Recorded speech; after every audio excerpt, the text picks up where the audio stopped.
존경하는 국민 여러분, 독도는 우리 땅입니다. 그냥 우리 땅이 아니라 40년 통한의 역사가 뚜렷하게 새겨져 있는 역사의 땅입니다. 독도는 일본의 한반도 침탈 과정에서 가장 먼저 병탄되었던 우리 땅입니다. 일본이 러일 전쟁 중에 전쟁 수행을 목적으로 편입하고 점령했던 땅입니다. 러일 전쟁은 제국주의 일본이 한국에 대한 지배권을 확보하기 위해 일으킨 한반도 침략 전쟁입니다. 일본은 러일 전쟁을 빌미로 우리 땅에 군대를 상륙시켜 한반도를 점령했습니다. 군대를 동원하여 왕궁을 포위하고 황실과 정부를 협박하여 한일 의정서를 강제로 체결하고 토지와 한국민을 마음대로 징발하고 군사시설을 마음대로 설치했습니다. 우리 국토 일부에서 일방적으로 군정을 실시하고 나중에는 재정권과 외교권마저 박탈하여 우리의 주권을 유린했습니다. 일본은 이런 와중에 독도를 자국 영토로 편입하고 망루와 전선을 가설하여 전쟁에 이용했던 것입니다. 그리고 한반도에 대한 군사적 점령 상태를 계속하면서 국권을 박탈하고 식민지 지배권을 확보했습니다. 지금 일본이 독도에 대한 권리를 주장하는 것은 제국주의 침략 전쟁에 의한 점령지의 권리, 나아가서는 과거 식민지 영토권을 주장하는 것입니다. 이것은 한국의 완전한 해방과 독립을 부정하는 행위입니다. 또한 과거 일본이 저지른 침략 전쟁과 학살, 40년간에 걸친 수탈과 고문, 투옥, 강제징용, 심지어 위안부까지 동원했던 그 범죄의 역사에 대한 정당성을 주장하는 행위입니다. 우리는 결코 이것을 용납할 수가 없습니다. 우리 국민에게 독도는 완전한 주권 회복의 상징입니다. 야스쿠니 신사 참배, 역사 교과서 문제와 더불어 과거 역사에 대한 일본의 인식, 그리고 미래의 한일 관계와 동아시아의 평화에 대한 일본의 의지를 가늠하는 시금석입니다. 일본이 잘못된 역사를 미화하고 그에 근거한 권리를 주장하는 한 한일 간의 우호관계는 결코 바로 설 수가 없습니다. 일본이 이들 문제에 집착하는 한 우리는 한일 간의 미래와 동아시아의 평화에 대한 일본의 어떤 수사도 믿을 수가 없을 것입니다. 어떤 경제적인 이해관계도 그리고 문화적인 교류도 이 벽을 녹이지는 못할 것입니다. 한일 간에는 아직 배타적 경제 수역의 경계가 획정되지 못하고 있습니다. 이는 일본이 독도를 자기 영토라고 주장하고 그 위에서 독도 기점까지 고집하고 있기 때문입니다. 동해 해저 지명 문제는 배타적 경제 수역 문제와 연관되어 있습니다. 배타적 수역의 경계가 합의되지 않고 있는 가운데 일본이 우리 해역의 해저 지명을 부당하게 선점하고 있으니 이를 바로잡으려고 하는 것은 우리의 당연한 권리입니다. 따라서 일본이 동해 해저 지명 문제에 대한 부당한 주장을 포기하지 않는 한, 그리고 배타적 경제 수역에 관한 문제도 더 미룰 수 없는 문제가 되었고, 결국 독도 문제도 더 이상 조용한 대응으로 관리할 수 없는 문제가 되었습니다. 독도를 분쟁 지역화하려는 일본의 의도를 우려하는 견해가 없지는 않으나 우리에게 독도는 단순히 조그만 섬에 대한 영유권의 문제가 아니라 일본과의 관계에서 잘못된 역사의 청산과 완전한 주권 확립을 상징하는 문제입니다. 공개적으로 당당하게 대처해 나가야 할 일입니다. 존경하는 국민 여러분, 이제 정부는 독도 문제에 대한 대응 방침을 전면 재검토하겠습니다. 독도 문제를 일본의 역사 교과서 왜곡, 야스쿠니 신사 참배 문제와 더불어 한일 양국의 과거사 청산과 역사인식, 자주 독립의 역사와 주권 수호의 차원에서 정면으로 다루어 나가겠습니다. 물리적인 도발에 대해서는 강력하고 단호하게 대응해 나갈 것입니다. 세계 여론과 일본 국민에게 일본 정부의 부당한 처사를 끊임없이 고발해 나갈 것입니다. 일본 정부가 잘못을 바로잡을 때까지 전 국가적 역량과 외교적 자원을 모두 동원하여 지속적으로 노력해 나갈 것입니다. 그 밖에도 필요한 모든 일을 다 할 것입니다. 어떤 비용과 희생이 따르더라도 결코 포기하거나 타협할 수 없는 문제이기 때문입니다. 저는 우리의 역사를 모독하고 한 국민의 자존을 저해하는 일본 정부의 일련의 행위가 일본 국민의 보편적인 인식에 기초하고 있는 것은 아닐 것이라는 기대를 가지고 있습니다. 한일 간의 우호관계, 나아가서는 동아시아의 평화를 위태롭게 하는 행위가 결코 옳은 일도 그리고 일본에게 이로운 일도 아니라는 사실을 일본 국민들도 잘 알고 있을 것이기 때문입니다. 우리가 감정적 대응을 자제하고 냉정하게 대응해야 하는 이유도 여기에 있습니다. 일본 국민과 지도자들에게 간곡히 당부합니다. 우리는 더 이상 새로운 사과를 요구하지 않습니다. 이미 누차 행한 사과에 부합하는 행동을 요구할 뿐입니다. 잘못된 역사를 미화하거나 정당화하는 행위로 한국의 주권과 국민적 자존심을 모욕하는 행위를 중지해 달라는 것입니다. 한국에 대한 특별한 대우를 요구하는 것이 아니라 국제사회의 보편적인 가치와 기준에 맞는 행동을 요구하는 것입니다. 역사의 진실과 인류사회의 양심 앞에 솔직하고 겸허해지기를 바라는 것입니다. 일본이 이웃나라에 대해서 나아가서는 국제사회에 이 기준으로 행동할 때 비로소 일본은 그 경제의 크기에 알맞는 성숙한 나라, 나아가서는 국제사회에서 주도적인 역할을 할 수 있는 국가로 서게 될 것입니다. 국민 여러분, 우리는 식민 지배의 아픈 역사에도 불구하고 일본과 설린 우호의 역사를 새로 쓰기 위해서 부단히 노력해왔습니다.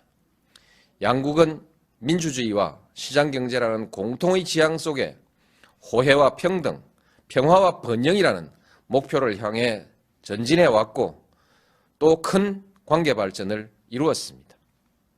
이제 양국은 공통의 지향과 목표를 항구적으로 지속하기 위해서 더욱더 노력해야 합니다.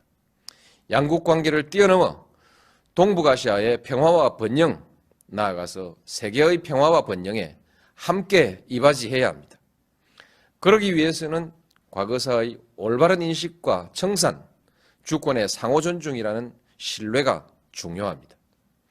일본은 제국주의 침략사의 어두운 과거로부터 과감히 털쳐 일어나야 합니다. 20세기, 21세기 동북아의 평화와 번영, 나아가 세계 평화를 향한 일본의 결단을 기대합니다. 감사합니다.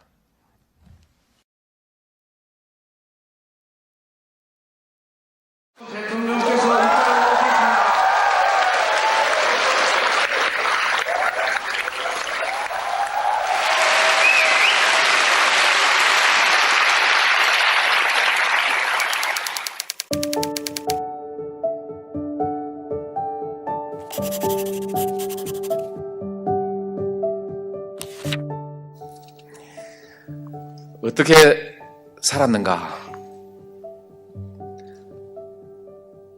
낱낱이 다 공개가 돼서 여러분들이 모르는 것이 없지요. 없지만 자신은 어떻게 생각하고 있는지 한번 말해봐라, 이런 뜻이겠죠. 그래서 여러분이 보신 대로 아시겠지만 또 제가 생각하는 저의 삶을 오늘 한번 얘기를 해보겠습니다. 아마 여러분이 상상하지 못한 것일 것입니다. 성공했지요, 제가? 네. 성공의 비결은 뭔가? 이 비결을 들어보시고 혼자만 성공하지 말고 우리 나라도 국민도 모두 함께 성공할 방법을 내놓으시오. 여러분들이 그런 희망을 말해도 좋을 만큼 그야말로 비결을 내놓겠습니다.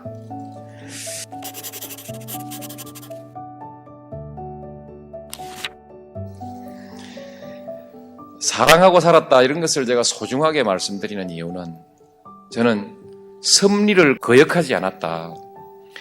우리가 추구하는 많은 고상한 가치가 있지만 그 어느 가치보다 저는 섭리에 순응하면서 사는 것이 중요한 것이다. 그렇게 생각합니다.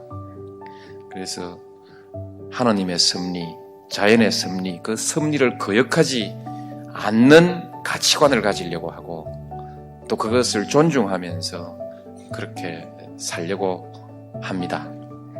이거 깨닫는데 시간이 오래 걸렸습니다.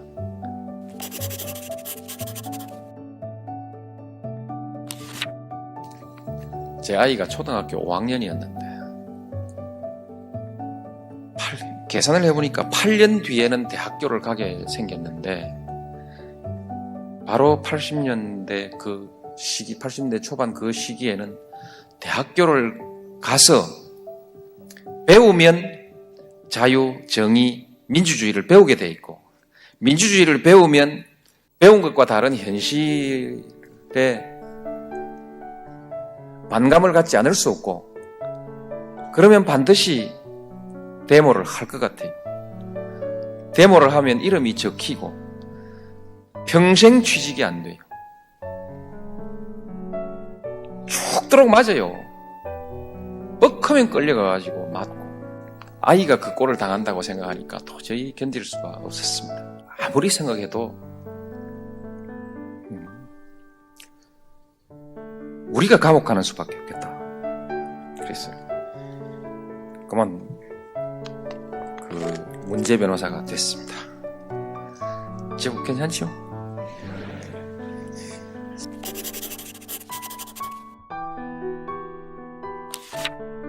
성공의 비결을 말씀드리겠습니다.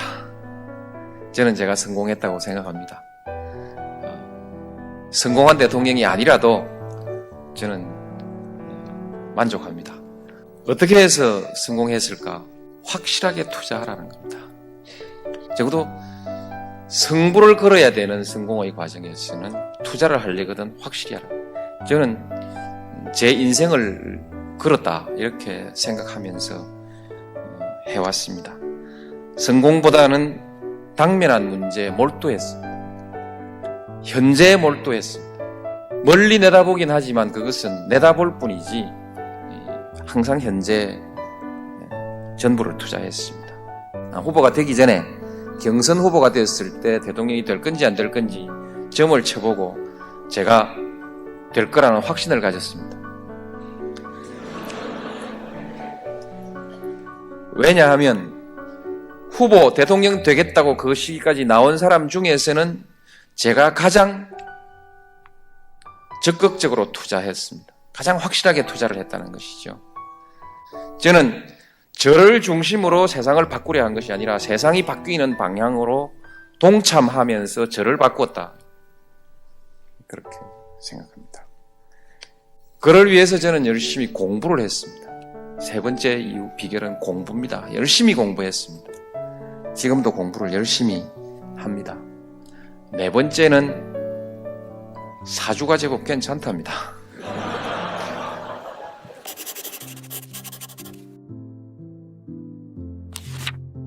신뢰가 먼저냐 민주주의가 먼저냐? 신뢰가 먼저입니다. 신뢰가 무너진 사회는 존재할 수가 없습니다. 패배를 넉넉하게 수용할 줄 아는 그런 역량을 갖추고 싶습니다. 저는 지금도 열심히 일하고 있습니다만 어떻든 권력을 추구한 사람으로서는 이제 하산길로 들어서고 있습니다. 하산을 무사히 발 삐지 않고 잘했으면 좋겠습니다. 등산은 올라갈 때보다 내려올 때가 항상 더 위험하다고 합디다. 무사하게 하산할 수 있으면 좋겠고, 그러기 위해서는 정상의 경치에 대해서 미련을 갖지 않아야 됩니다. 정상의 경치가 제겐 좋기도 하지만 골치 아픈 일도 많습니다. 미련을 갖지 않겠습니다. 이것은 말로 되는 것이 아니고 끊임없이 자기와의 승부 속에서 가능한 일입니다. 제 자신이 여유 있는 마음으로 하산할 수 있도록 자신을 다스려내는 것, 그것이 제가 해야 될 남은 일입니다. 감사합니다.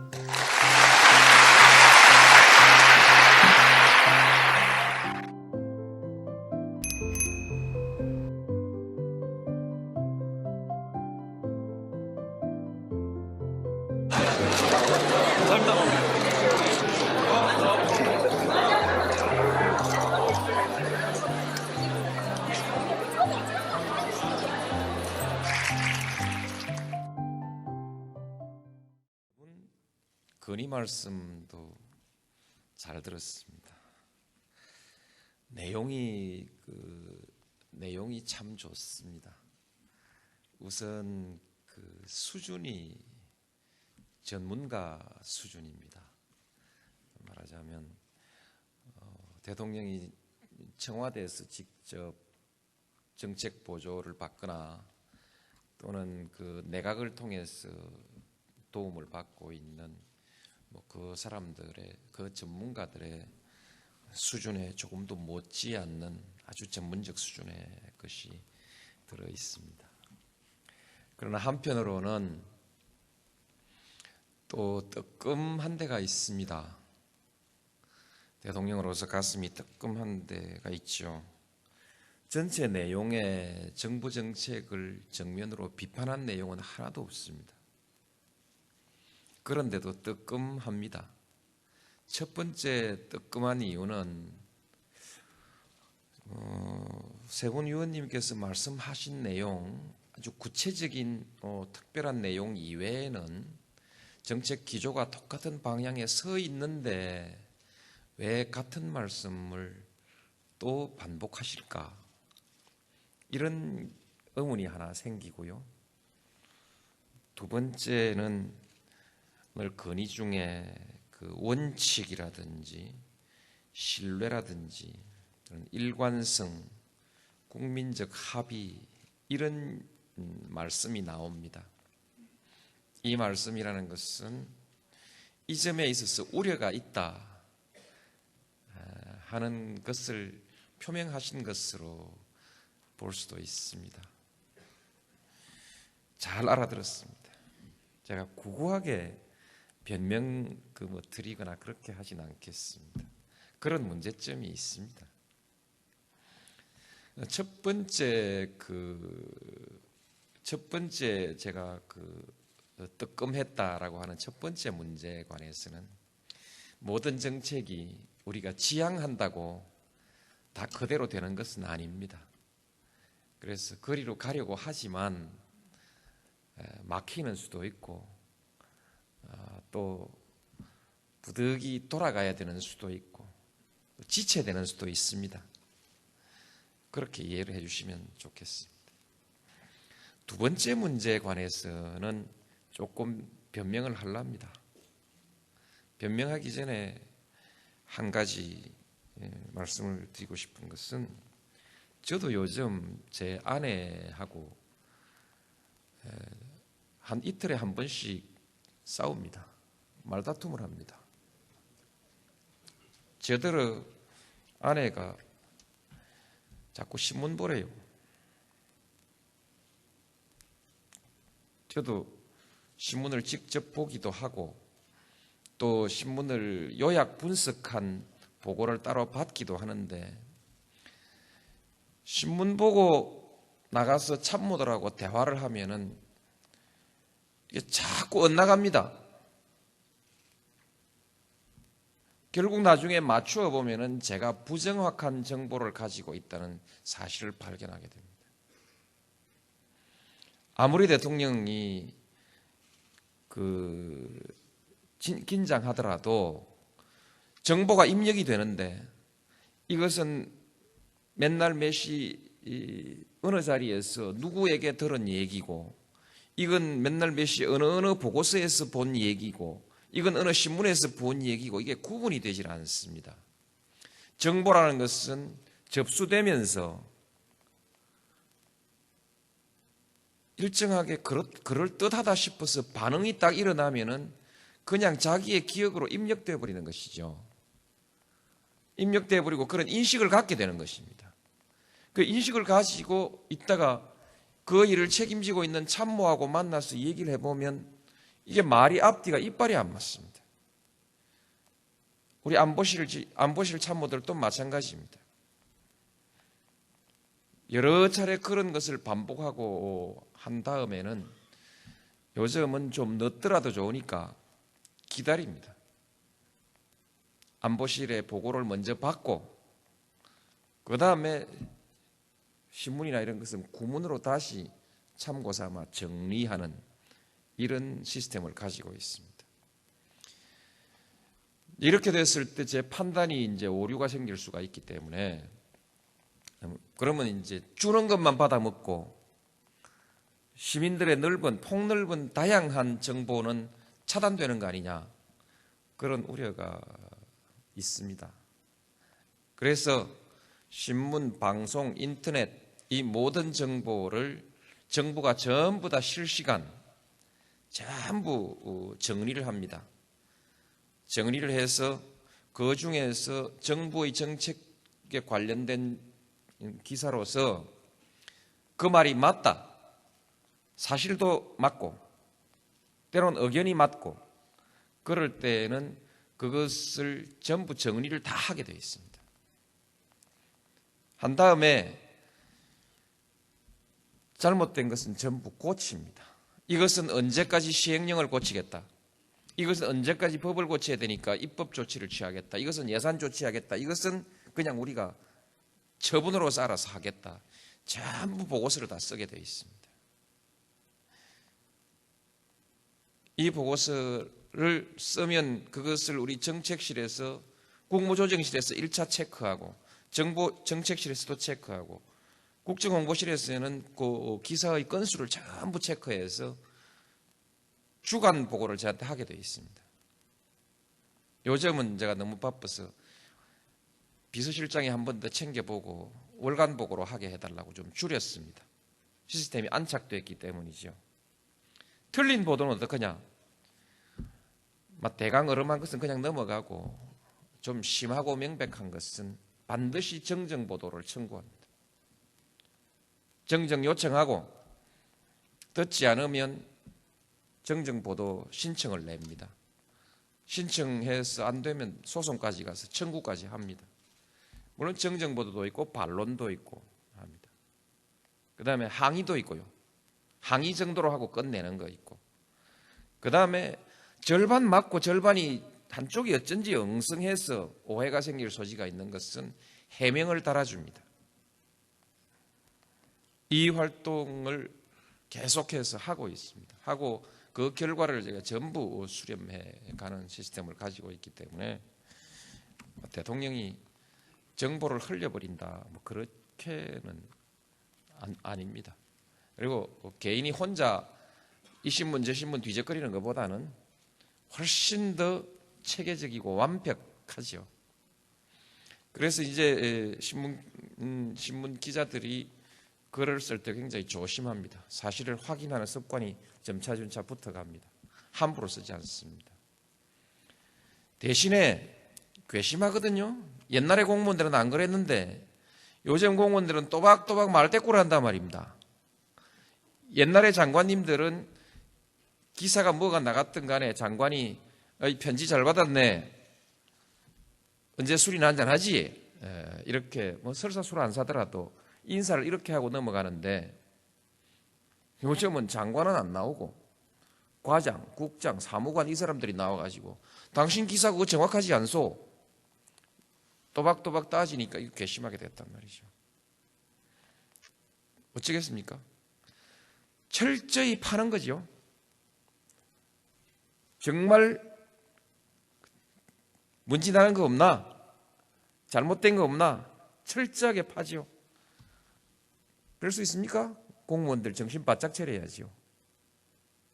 대통령이 일일이 다니면서 뭐 감사원장한테 감사 좀 잘하라고, 뭐 장관 보고 그 내부 감사 잘하라고, 뭐 이렇게 할 필요가 없죠. 기자들이 눈을 부릅뜨고 철저히 챙겨주니까요. 그렇습니다. 괜찮은 시스템 아닙니까?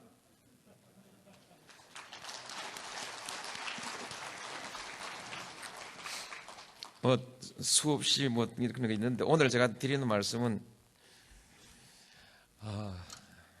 그것입니다. 제가 제일 하고 싶었던 것이 원칙입니다. 그런데 지금 국민들한테는 원칙 없는 정부로 인식되고 있습니다. 뭐 슬픕니다. 그러나 어쩔 수 있습니까? 슬프다 말하고 또 노여워하면 그것도 문제가 되고 뭐 그렇죠. 제가 좀 그렇습니다. 대통령이 되기 훨씬 전부터 어디 가서 항상 강연할 때 절대로 빠뜨리지 않는 말 한마디가 있습니다. 신뢰입니다. 민주주의 못해도 신뢰가 있으면 사회가 유지되고, 민주주의 해도 신뢰가 무너지면 사회가 유지될 수가 없다. 그러므로 신뢰를 나는 우리 사회적 가치의 최상의 위치에 있는 가치로 본다. 항상 그렇게 얘기를 하고 다녔습니다. 그런데 정책 신뢰성이 계속 문제가 되니까 이 또한 제가 또 부끄러운 일입니다.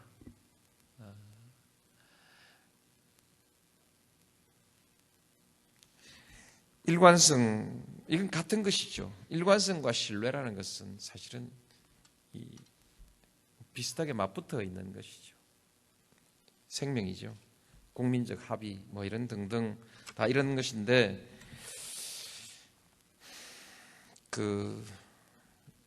가장 가치 있게 생각하는 소위 원칙들이 제가 가장 존중하고 꼭 실현하고 싶었던 참여정부 최대의 목표가 지금 이렇게 지적받고 흔들리고 있습니다. 좀 더 노력하겠습니다. 아니면 좀 더 다른 때 냉정하게 볼 수 있는 기회가 있을지도 모르겠습니다. 이건 뭐 숙제입니다. 저는 결코 승복하지 않습니다. 승복하지 않지만 그렇다고 아니라고 증명할 방법도 없습니다.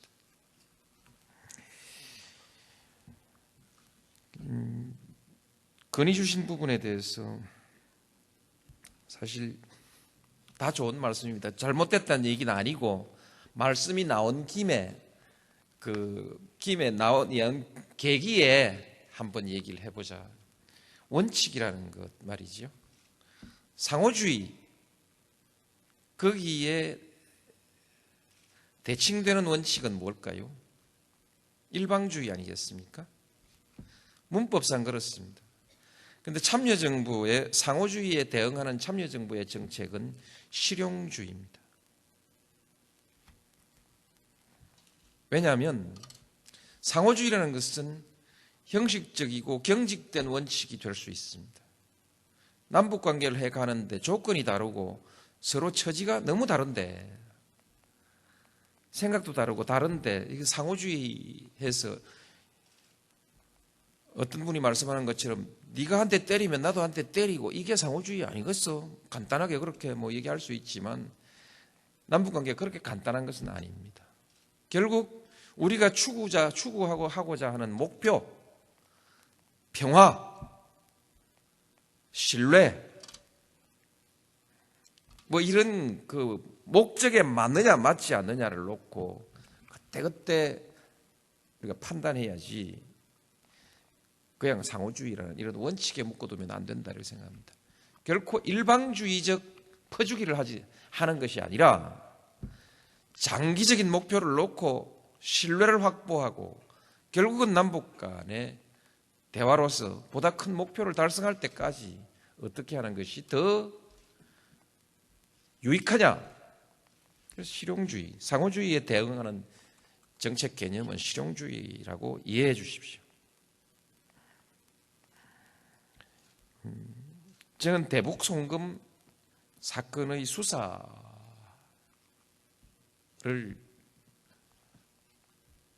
그 수사의 법률에 대해서 거부권을 행사하지 않았습니다.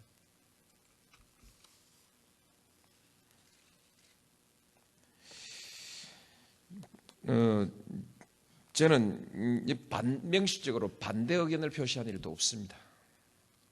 이것이 많은 논란이 되고 있습니다만 남북 간의 대화와 교류에 있어서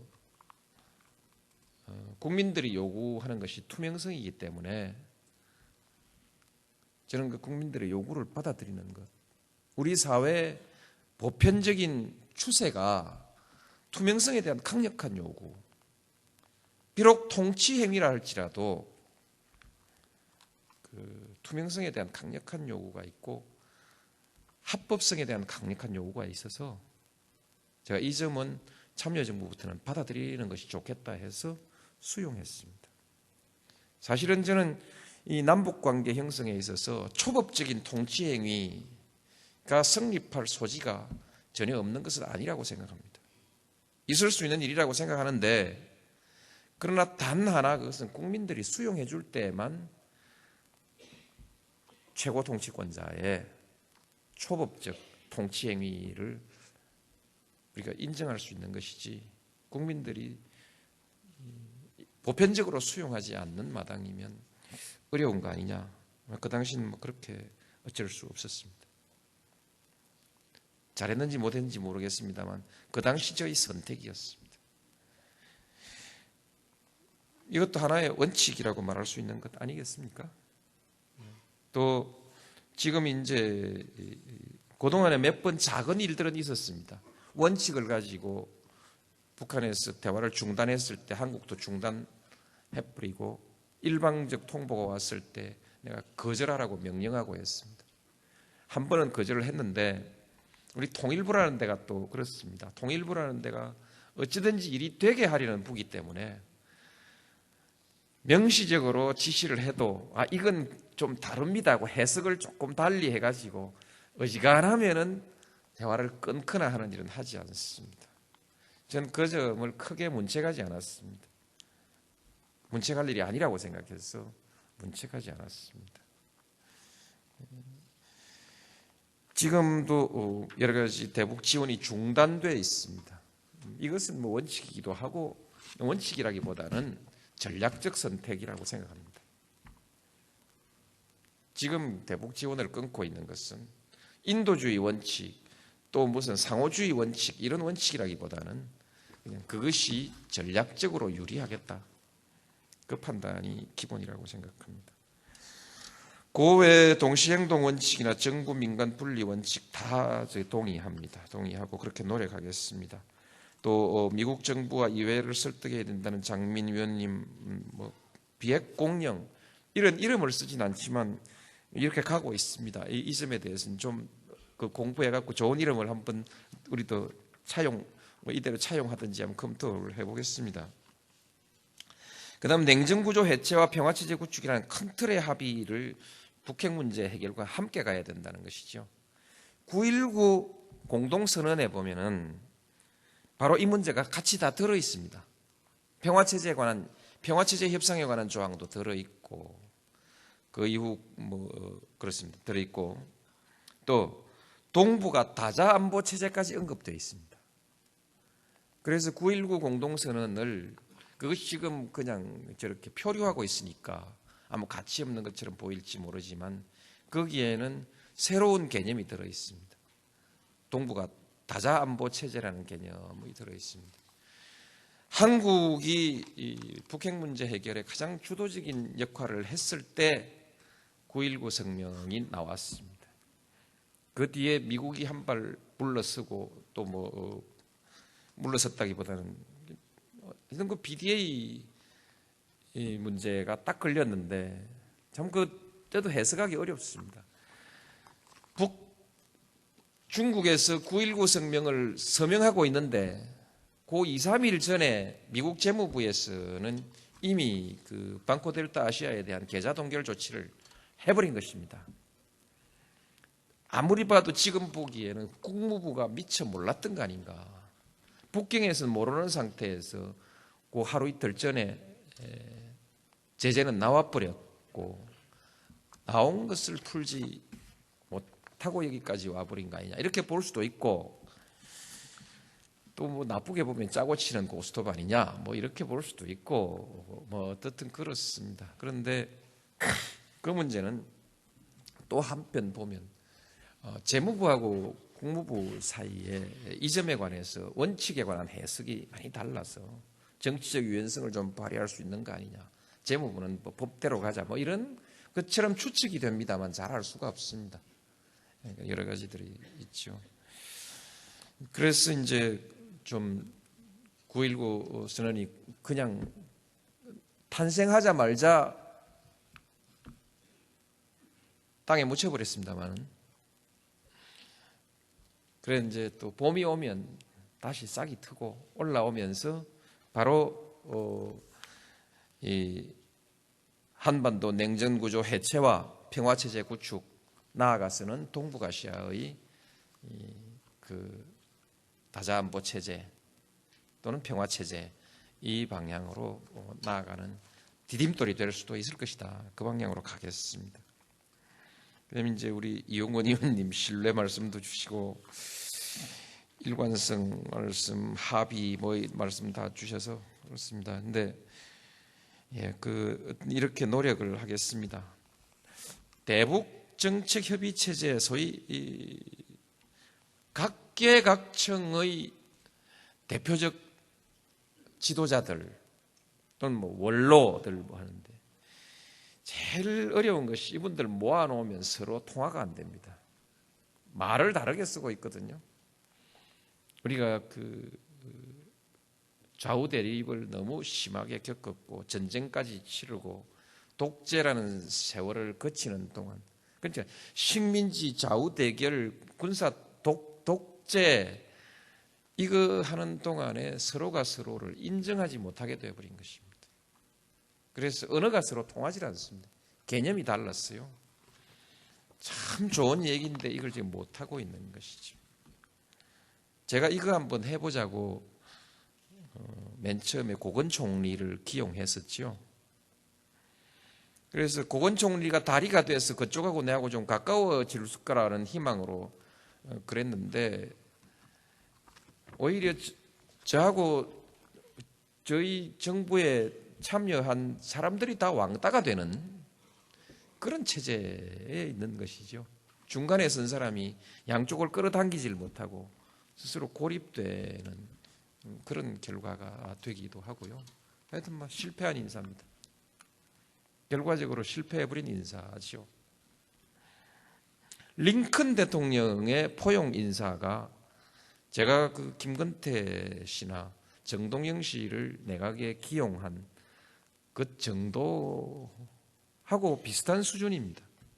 링컨 대통령은 책에 오래오래 남고 남들이 연설할 때마다 그분 포용 인사했다고 다 인용해 쌌는데 저는 비슷하게 하고도 뭐 인사 욕만 바가지로 얻어먹고 사니까 힘듭니다.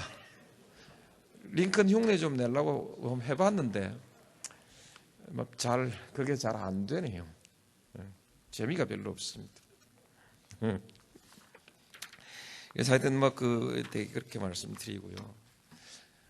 뒷시간이 좀 괜찮겠습니까? 조금 더 말씀을 드릴까요?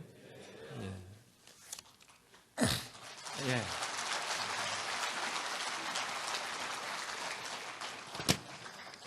우리가 이제 민주 평화통일 자문회의거든요.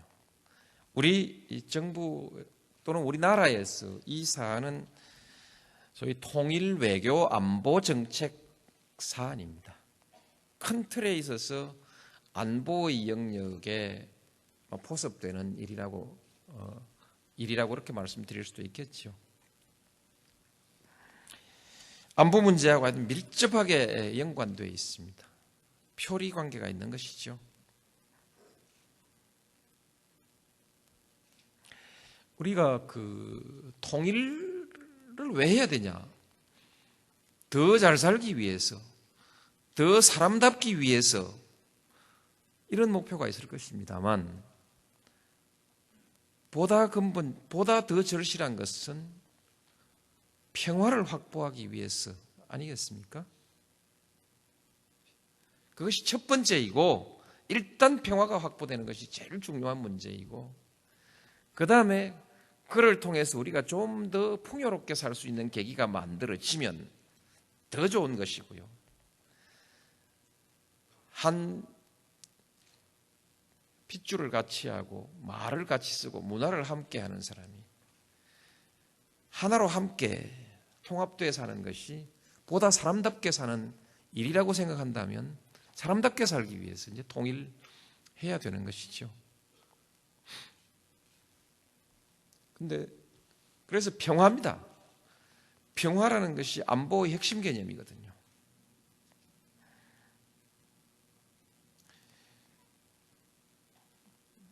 왜 안보가 뭐냐? 안보가 뭐냐? 전쟁에서 이기는 것도 안보의 목적이고 평화도 안보의 목적 아닙니까? 그러나 고유의 의미에서 우리가 안보라고 얘기할 때는 평화를 지향하는 국가적 활동이지요. 전쟁에서 이기는 것보다는 전쟁을 예방하는 것이죠. 그렇지 않겠습니까? 그래서 평화를 지향하는 안보, 이걸 좀 확실하게 했으면 좋겠다.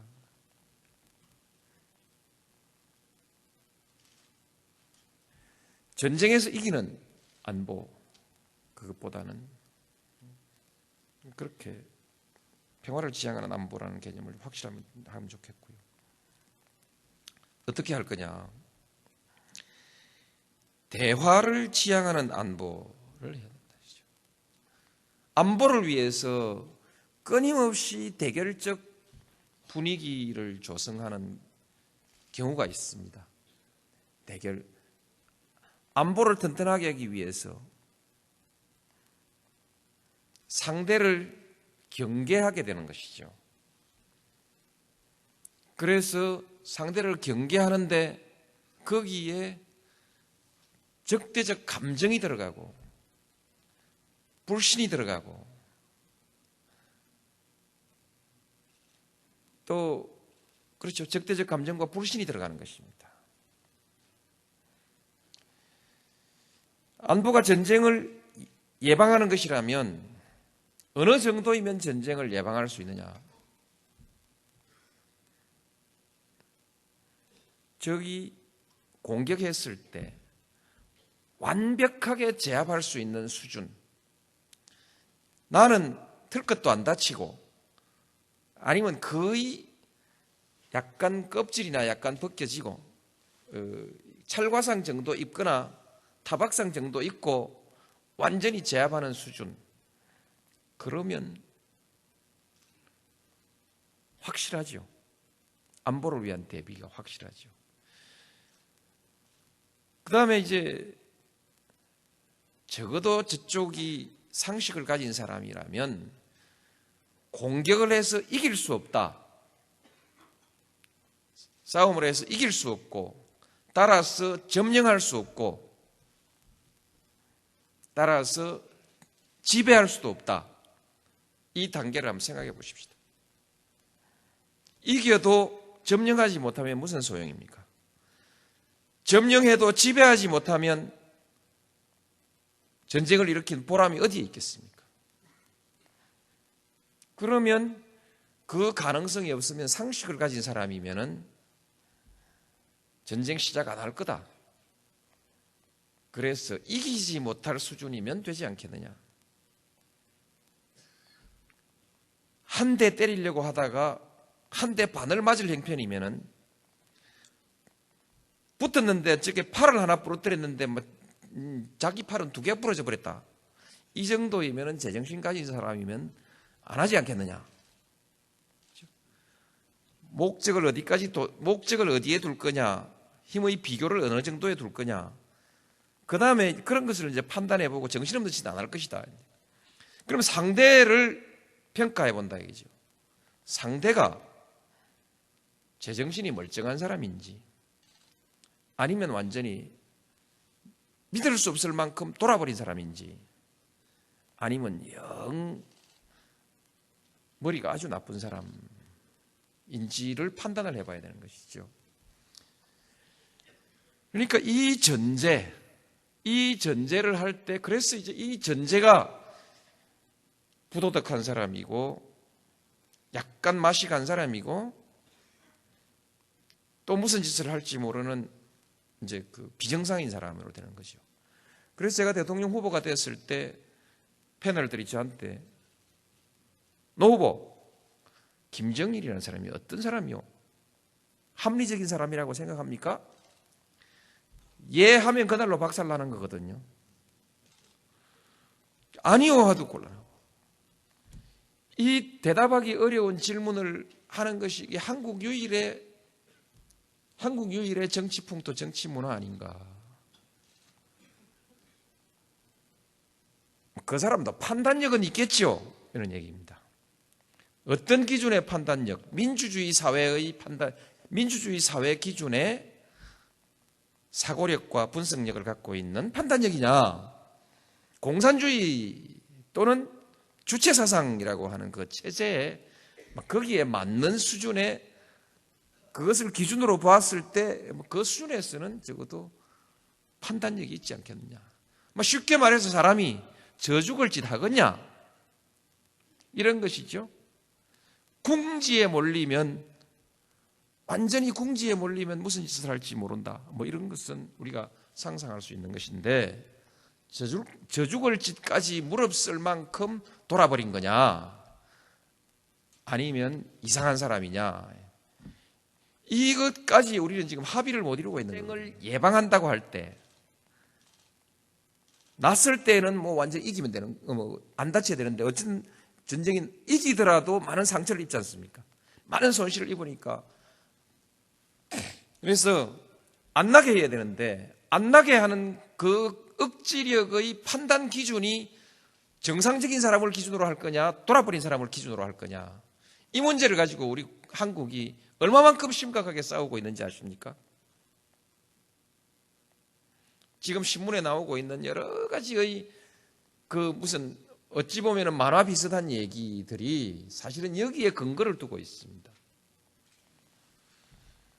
말하자면 제정신 가진 사람이면은 지금 한국을 향해서 북에서 한국에게 도발적 행위를 한다는 것은, 그것은 바로 자살 행위나 마찬가지라는 판단을 할 수밖에 없기 때문에 안보 문제에 대해서는 이제 적절하게 관리해 나가면 되는 것이다라는 것이 저의 생각인데, 그렇지 않게 생각하는 사람들이 가끔 저희들의 사상 검증을 하는 거죠. 장관 지명해가지고 국회 청문회 내에 보내놓으면은 6.25가 남침이요, 북침이요 이렇게 묻거든요. 제가 한국 전쟁이, 6.25 전쟁이 남침인지 북침인지 모르는 사람을 장관으로 임명할 만한 사고력을 가진 대통령이라는 전제가 붙지 않습니까? 참 억울하거든요. 저는 제정신입니다.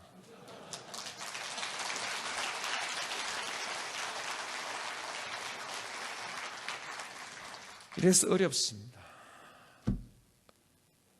모든 것을 전쟁으로 해결할 것이 아니라, 힘으로 해결할 것이 아니라 대화로서 해야 되는 것인데요. 이 대화의 전제는 민주주의의 기본 원리인 상대방의 존재를 인정해야 됩니다. 나아가서 존중해야 됩니다.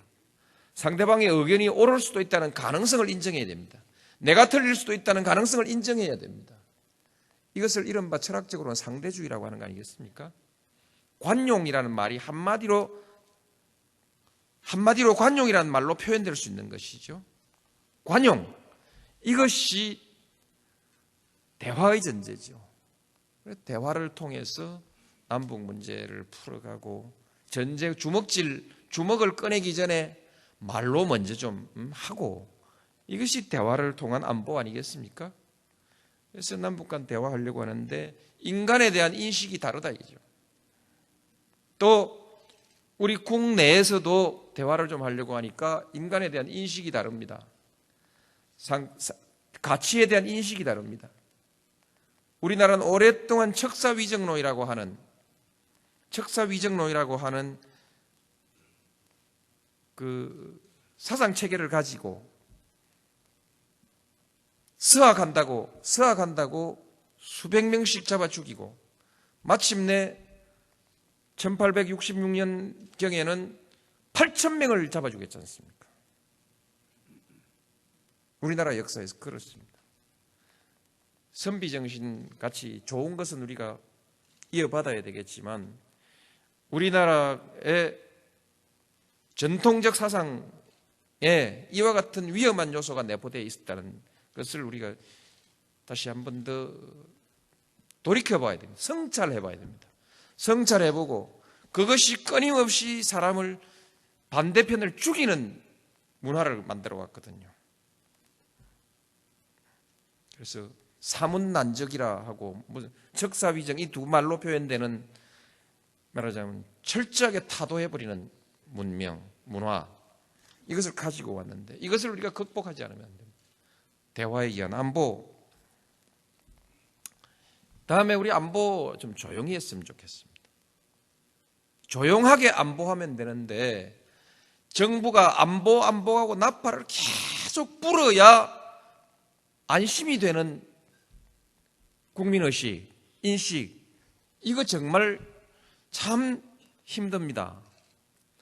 미사일을 쏘았는데 강원도 북쪽 어디에서 저 함경북도 앞바다 어느 쪽으로 미사일을 빵 쏘았는데 한국으로 그 미사일이 날아오지 않는다는 것은 너무나 명백한 사실이지 않습니까? 다 알고 있는 일이지 않습니까?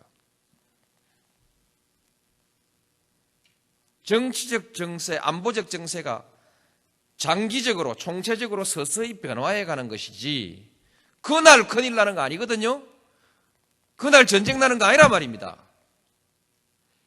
그런데 정부가 나서가지고 국민 여러분 미사일을 쏘았습니다. 라면 사십시오. 방독면 챙기십시오. 이거 해야 합니까? 새벽에 비상을 걸어야 됩니까? 아침에 보고를 받았습니다. 보고를 받고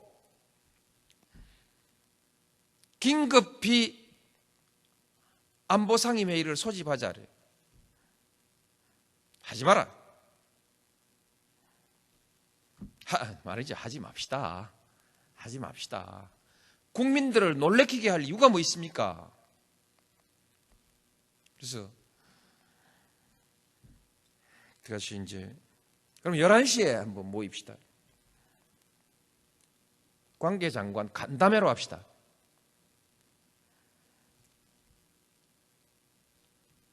뭐 간담회 했습니다. 간담회로 하나, 상임위원회로 하나, 새벽 5시에 모이나 저녁 11시에 모이나 그 일 처리에는 아무 소장이 없습니다. 결과적으로 달라지는 것이 없을 뿐만 아니고 예측하는 단계에서 달라질 게 아무것도 없습니다. 왜 북치고 장구치고 국민들한테 겁주지 않았냐고 얼마를 나를 구박을 주는지요.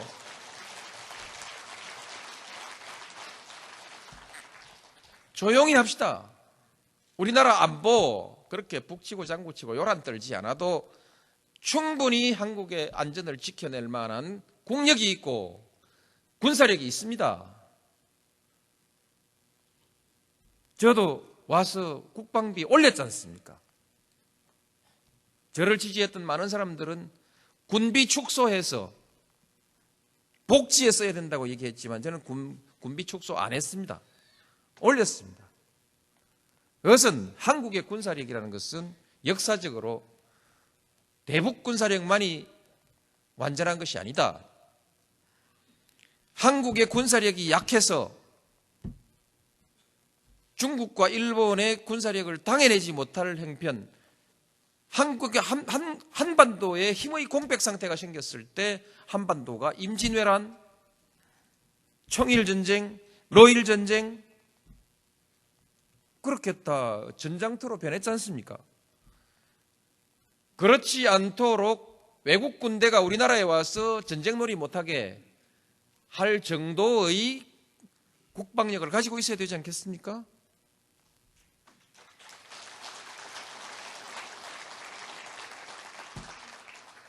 그래서 중국과 일본, 미국 이 사이의 중첩적인 잠재적 적대 관계가 동북아시아의 다자안보 체제라든지 또는 동북아시아 공동체라는 이와 같은 새로운 구상을 통해서 전환되기 전까지는 한국은 말맞다나 상호주의의 국방력을 가지고 있어야 된다 이거죠.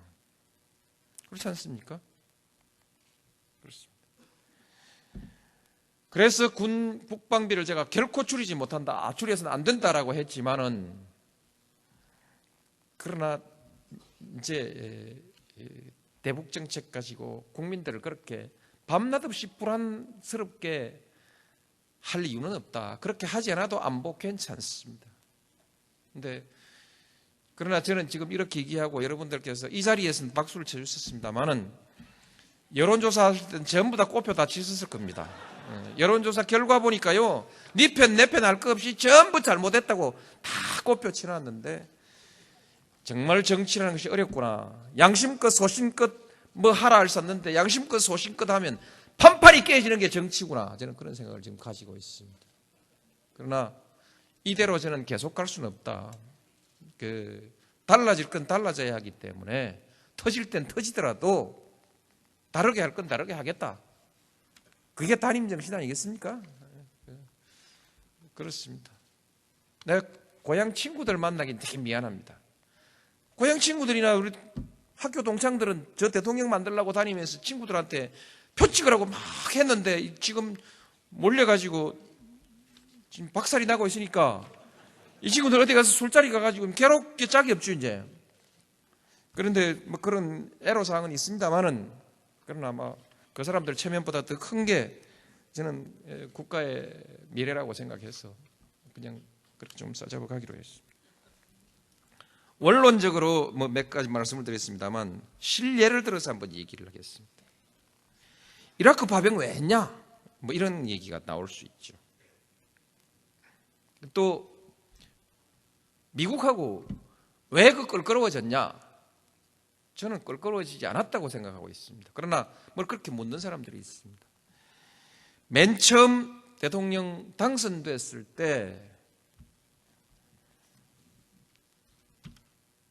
북핵 문제를 놓고 북한에 대한 무력 공격설이 마구 난무했습니다.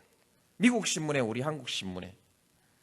책임 있는 사람이 말했다 안 했다는 것이 중요한 것이 아니고 신문에 난무하면 그게 국민들은 불안감을 느끼게 되는 것입니다. 그래서 무력 공격 안 된다 얘기했습니다. 그랬더니 저러면 미국하고 일 생기지. 우리나라의 그동안의 안보와 안보 논리를 주도해 왔던 사람들이 큰일 났다. 노무현이가 미국하고 관계를 탈내겠다. 그렇습니다. 그러나 그 이전에 제가 어떻든 전쟁은 안 된다. 이렇게 얘기를 했습니다. 잘했는지 못했는지 모르겠고요. 왜 그렇게 했냐? 우리나라에 여러분이 지금 그런 대로 쓸만한 사람인지, 내 스스로가 쓸만한 사람인지 아닌지를 검증하는 방법이 있습니다. 옛날 사귀던 친구 보고 우리 집에 놀러 와라 해가지고 놀러 오면 내가 아직도 괜찮은 사람이라는 뜻입니다. 돈 좀 꾸어달라 해가지고 돈 빌려주면 그거 아주 괜찮은 사람입니다. 돈 안 빌려주면 내가 요새 한물 가는구나 이렇게 생각해야죠.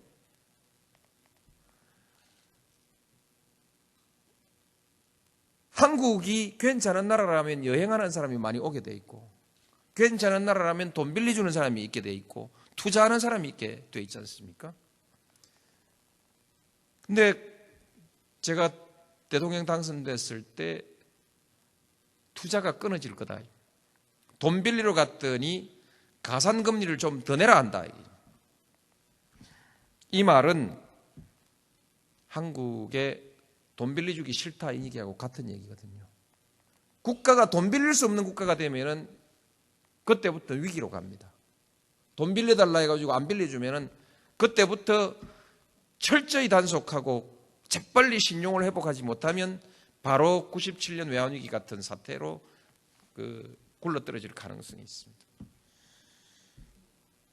대통령은 바뀌었고 미국을 한 번도 안 가본 대통령이고, 근데 전쟁은 난다 하고 뭐 이런저런 상황이었습니다. 제가 안팎 고사등이가 됐죠. 북핵 문제를 가지고 전쟁은 없다 해야 되고, 두 번째로는 있거나 없거나 간에 미국하고 관계가 돈독해야 되는 것이죠. 제일 처음 묻는 것이 그겁니다. 전쟁하냐? 그 돈 빌려주고 투자하는 사람들이 모여서 전쟁하냐? 그 다음에 북한이 붕괴하냐? 절대 그런 일이 없다고 딱 얘기를 해놓고 나니까 미국하고 잘 지낼 거냐? 이렇게 물었습니다. 그럴 수 있습니까? 미국하고 잘 지낸다는 건 뭐 별로 말로 잘 지낸다, 괜찮다 하고 또 큰일 났다 하는 두 사람들이 있죠. 미국에서 큰일 났다 하는 사람은 노무현 길들이기 프로그램에 들어있기도 하지 않겠습니까? 천지도 없이 겁 없는 대통령이 된 모양인데 맛 좀 보여야지 이래가지고, 그래서 한미관계가 나빠진다 계속 신호 보내가지고 노무현 기 좀 꺾어라 이거 아니겠습니까? 그런 것이 그때의 상황이었습니다. 네. 그때 제가 해야 되는 것이 전쟁 없다 이고, 하나는 미국하고 괜찮다는 것이죠. 가장 확실한 증명이 이라크 파병 아니겠습니까? 그것은 개인 노무현과 미국과의 관계가 아니라 대한민국과 미국과의 우호관계가, 동맹관계가 지속적으로 작동하냐 안 하냐 하는 그 바로메타였기 때문에 이라크 파병을 했습니다. 10,000명 보내자는 사람이 있었어요. 5,000명 보내자는 사람도 있었고, 전투병 보내는 것이 당연하다는 사람들도 있었는데, 또 우리나라에는 반대하는 사람도 많이 있고, 그 전쟁의 명분에 대해서 의문을 제기하고 있는 또 많은 분들이 있어서, 그래서 비전투 3,000명, 장사로 치면 장사 참 잘했다고 생각하는데 어떻습니까?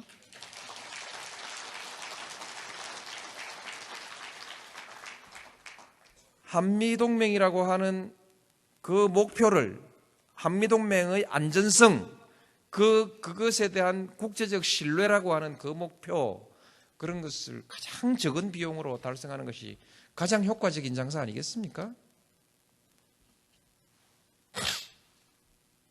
이사단 후방 배치, 미국이 얘기를 해요. 그러니까 우리나라에서 일부에서 안 된다, 인계철선을 가져가면 어떻게 하냐. 그런데 정부 안에서도 그렇게 말하는 분이 있어서 그 말 하지 마시오. 미 이사단 뒤로 물리시오. 그럼 물리기로 했습니다. 그래서 이제 시비가 많이 붙었어요. 한쪽에서는 안보가 불안하다는 것이고, 미사단 물리고 나면은 이제 북한이 밀고 내려오면 어떻게 할 거냐 이거죠. 미국이 자동 개입이 안 되니까 와서 안 도와줄지 모른다 이런 것이고, 한쪽에서는 미국이 북한을 공격하면 북한이 전방에 있는 이사단에 즉각 보복을 할 텐데, 이사단을 빼버렸으니까 이제 보복할 데가 없어졌으니까 미국이 북한을 때리기 위한 사전 준비 작업 아니냐.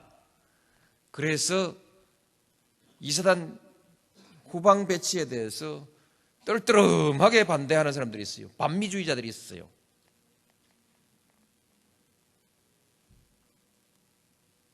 근데 옮겨야죠.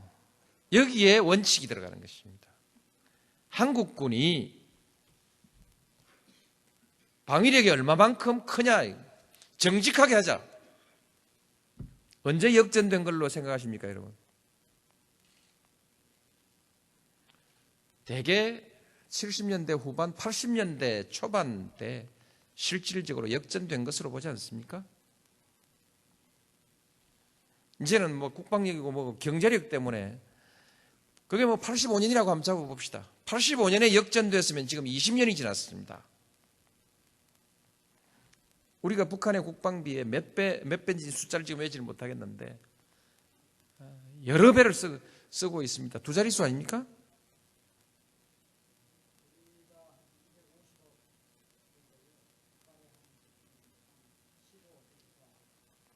열 배도 훨씬 넘네요. 10배도 훨씬 넘는데 이게 한 해 두 해도 아니고 근 20년간 이런 그 차이가 있는 국방비를 쓰고 있는데 그래도 지금까지 한국의 국방력이 북한보다 약하다면 70년대는 어떻게 견디어 왔으며 그 많은 돈을 우리 군인들이 다 떡사 먹었느냐. 이게. 옛날에 국방장관들 나와가지고 떠들어 샀는데 그 사람들한테 직무유기한 거 아니에요. 그 많은 돈을 쓰고도 아직까지 북한보다 약하다면 직무유기한 거죠.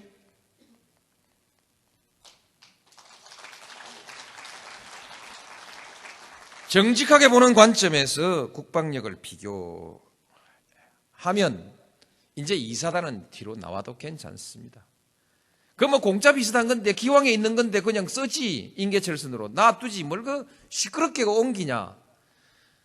그렇죠. 저도 그렇습니다. 시끄럽게 안 하고 그냥 넘어가면 좋은데 제가 왜 그걸 옮겼냐. 옮기는데 동의했냐. 심리적 의존관계, 의존 상태를 벗어나야 됩니다. 국민들이 내 나라는 내가 지킨다라고 하는 의지와 자신감을 가지고 있어야 국방이 되는 것이지 미국한테 매달려가지고 바지가랑이 매달려가지고 미국 엉덩이 뒤에서 숨어가지고 형님 백만 믿겠다. 이게 자주국가의 국민들의 안보의식일 수가 있겠습니까? 이렇게 해서 되겠습니까? 인계철선이란 말 자체가 염치가 없지 않습니까? 남의 나라 군대를 가지고 왜 우리의 안보를 위해서 그 인계철선으로 써야 됩니까? 피를 흘려도 우리가 흘려야죠. 그런 각오로 하고 우리가 할 수 있다는 자신감을 가져야 무슨 경제적인 일이나 또 그 밖에 무슨 일이 있을 때 미국이 호주머니 손 넣고 그러면 우리 군대 뺍니다. 이렇게 나올 때 이 나라의 대통령이 미국하고 당당하게 그러지 마십시오 하든지 빼십시오 하든지 말이 될 거 아니겠습니까? 난 나가요 하면 다 까무러치는 판인데 대통령 혼자서 어떻게 미국하고 대등한 외교를 할 수 있겠습니까?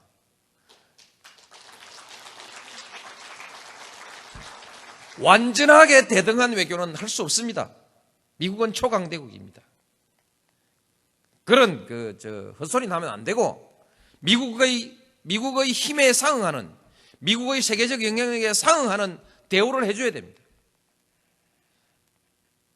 동네에 힘센 사람이 돈 많은 사람이 동네 길 이렇게 고칩시다 뚝 이렇게 고칩시다 뭐 산에 나무 심읍시다 하면은 어지간한 사람 따라가는 것이죠.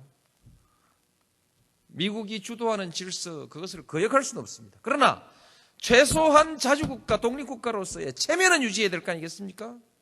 때때로 한 번씩 배짱이라도 내볼 수 있어야 될 거 아닙니까?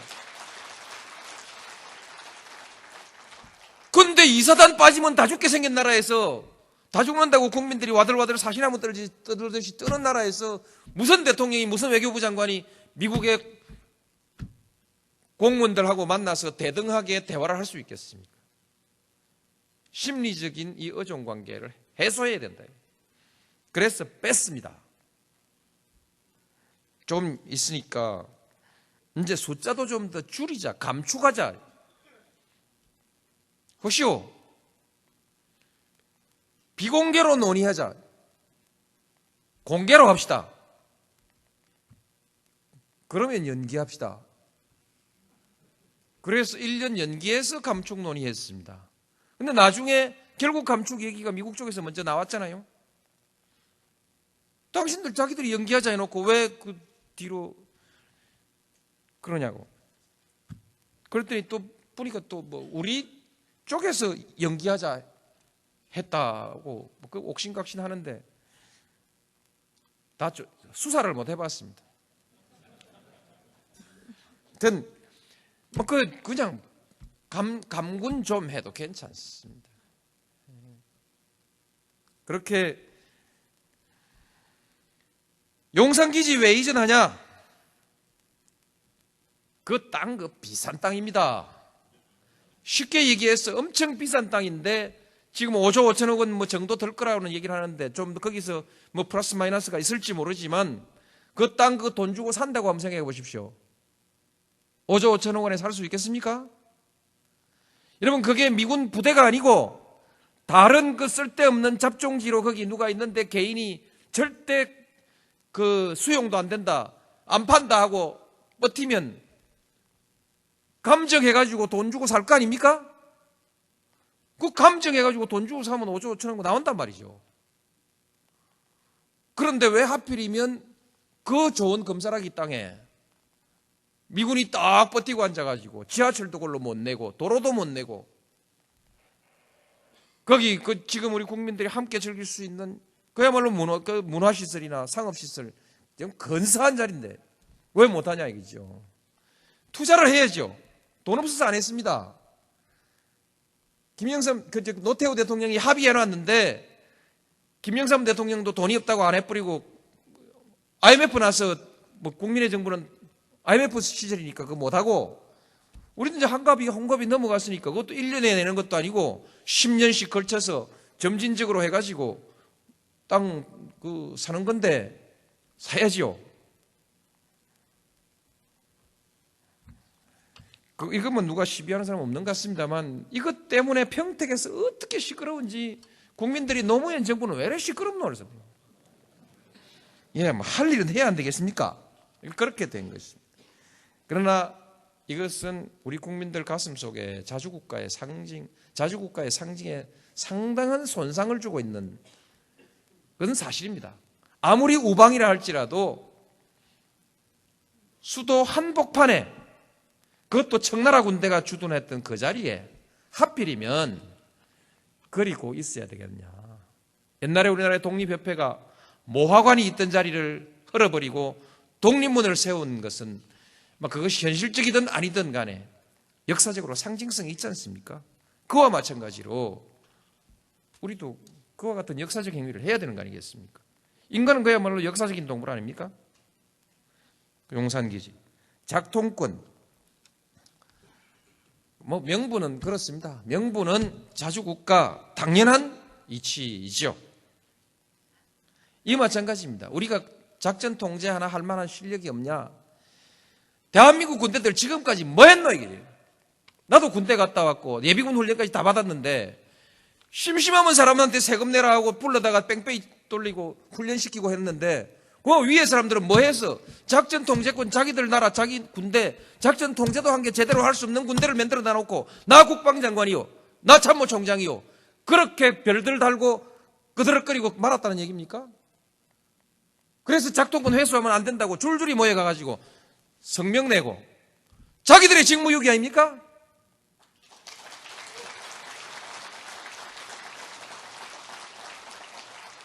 부끄러운 줄을 알아야지. 이렇게 수치스러운 일들을 하고 작동권 돌려받으면 우리 한국군들 잘해요. 경제도 잘하고 문화도 잘하고 영화도 잘하고 한국 사람들이 외국 나가보니까 못하는 게 없는데 전화기도 잘 만들고 차도 잘 만들고 배도 잘 만들고 못하는 게 없는데 왜 작전 통제권만 왜 못한다는 얘기입니까?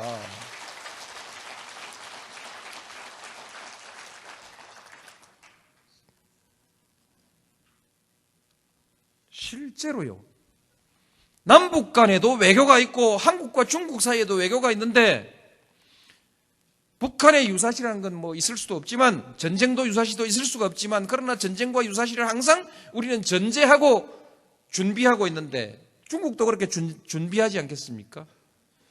한국군이 작전 통제권을 가지고 있을 때 북한과 우리가 대화하는 관계, 중국과 우리가 대화할 때 외교상의 대화를 할 때 동북아시아 안보 문제를 놓고 대화를 할 때 그래도 한국이 말빨이 좀 있지 않겠습니까? 작전 통제권도 없는 사람이 민간 시설에 폭격을 할 건지 안 할 건지 그것도 마음대로 결정 못하고 어느 시설에 폭격할 건지 그것도 지 마음대로 결정 못하는 나라가 그 판에 가가지고 중국한테 무슨 할 말이 있습니까? 북한한테 무슨 할 말이 있어요? 이것은 외교상의 실리에 매우 중요한 문제 아니겠습니까? 유사시가 없을 거니까 그런 걱정할 거 뭐 있노? 그럴 밖에야 뭔데 뭐 작동권이니 뭐니 있기는 왜 있어야 돼요? 여기까지 몰라서 딴소리 하는 건지 알고도 딴소리 하는 건지 모르지만은 나는 그분들이 외교 안보의 기본 원칙, 기본 원리조차도 모른다고 생각지는 않습니다. 맹세기 국방부 장관을 지낸 사람들이 북한 문제, 북한의 유사시에 한중 간에 긴밀한 관계가 생긴다는 사실을 모를 리 있겠습니까?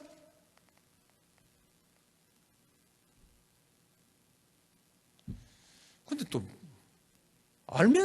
알았다면 왜 작동권 환수를 지금까지도 할 엄두도 안 내고 가만히 있었을까? 근데 불가사의한 일입니다. 모든 것이 노무현이 하는 것만 반대하면 다 정의라는 거 아니겠습니까? 흔들어라 이거지. 흔들어라 저 난데없이 굴러들어온 놈. 예, 그렇게 됐습니다. 그래 대해서 동북아시아의 문제에 대해서는 우리가 적대적 행위 이런 것에 신중히 하겠다.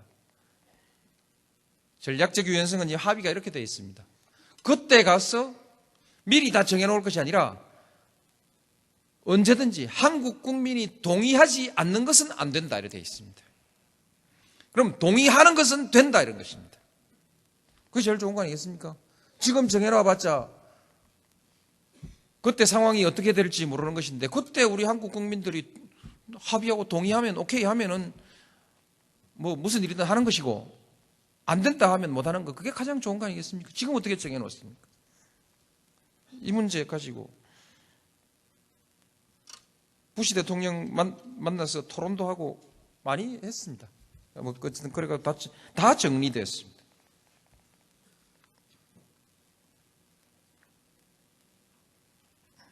국방개혁의 철학이 있습니다. 국방개혁, 노태우 대통령 때부터 거론되고 김영삼 대통령 때도 들먹거리고 국민의 정부에서도 계획까지 짰다가 무산되어 버린 국방개혁, 이제 겨우 법이 통과됐습니다. 지시해 놓으니까요, 안 만들어와요. 누가 개혁 좋아하겠습니까? 자기 조직 살깎는 일인데. 그렇지 않습니까? 대통령이 다 만들 수도 없고 결국 우리 국방부 그리고 군에서 다 만들어가지고 이제 국민들 앞에 발표했습니다. 국방개혁 2020 돈 특별히 더 드는 거 없습니다. 50만으로 줄입니다. 왜 인력을 줄이고 더 줄여야 됩니다. 인력을 더 줄일 수 있습니다. 왜 인력을 줄이고 무기를 늘리냐? 북한하고만 싸우려면은 지상전이 많을 수도 있으니까 때가 많아야죠. 때거리가 많은 게 제일 좋은 거죠.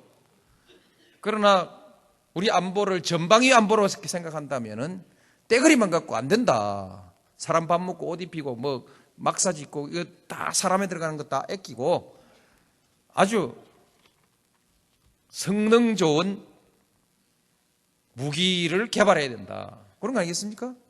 국방개혁이라는 그런 것이죠. 우리 아이들, 요새 아이들도 많이 안 낳는데 군대 가서 몇 년씩 썩히지 말고 그동안에도 열심히 활동하고 장가를 일찍 보내야 아이를 일찍 놓을 거 아닙니까? 그래서 우리 모든 사회 제도를 장가 일찍 가고 시집 일찍 가는, 결혼 일찍 하는 제도로 전부 바꿔줘야 됩니다. 결혼 빨리 하기 제도, 직장에 빨리 갈 수 있게 하는 제도, 이런 제도로 다 바꿔주지 않으면 경제적으로도 많이 지체가 되거든요. 지금 그 계획 세우고 있습니다. 장가 빨리 가기 운동, 장가 빨리 보내는 정책, 이런 거 지금 제도 개발하고 있는 중입니다.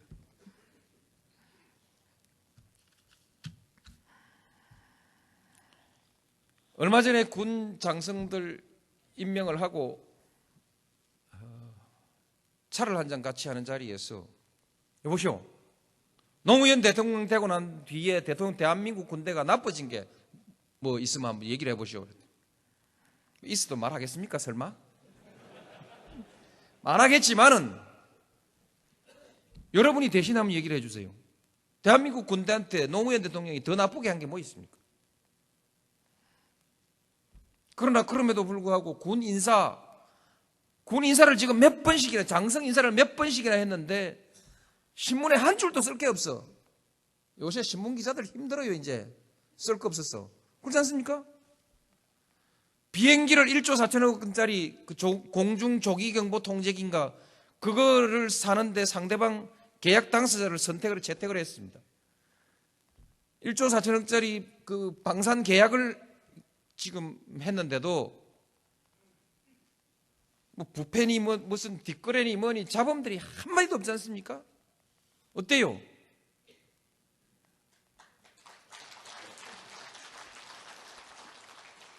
군 안에서 자살사고, 총기사고 많이 났습니다. 앞으로 고쳐가야겠죠. 아주 노력해서 빨리 고치겠습니다. 문화라는 것은 하루 이틀에 고쳐지는 것이 아니죠. 그래서 지금 군 인사, 군수 조달, 군의 예산 집행의 투명성 이런 것들은 대폭 달라졌습니다. 병영생활 문화도 아주 빠르게 개혁되고 있습니다. 지금 민자 유치해가지고 막사 전부 다 지어서 고치고 해서 군인들하고 전역 군인들 취업 좀 이게 평등권 문제에 걸리기 때문에 애로가 있지만은 전역 군인들 취업하는 걸 대책을 세워줘야 군 구조를 개혁을 할 거 아니겠습니까? 지금 전부 최선을 다해 노력하고 있습니다. 어쨌든 국방부 문민화 이 부분은 민간인 국방장관을 임명하는 문제는 좀 뒤로 미루었습니다.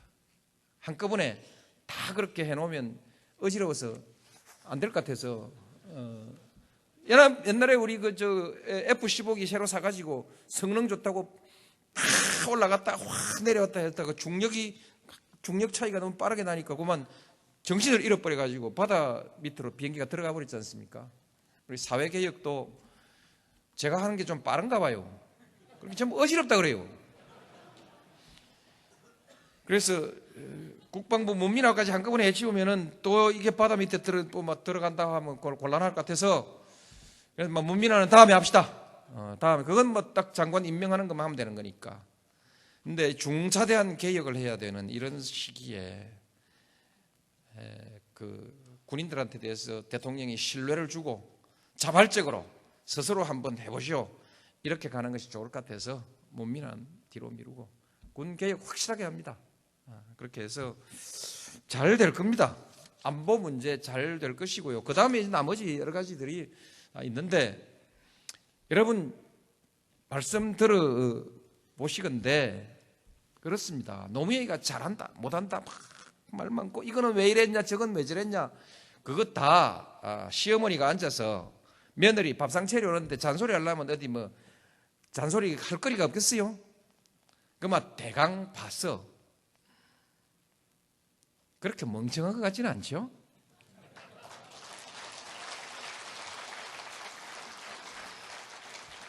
대강 짚어야 될 건 되게 짚고 있는갑다 이런 생각은 들죠? 제 말씀 들어보니까. 예. 그럼 되죠 뭐. 제가 뭐 개인적으로 누구 봐줄 일도 없고 뭐 뒷돈 챙길 일도 없고 할 일이 뭐 그것밖에 더 있겠습니까?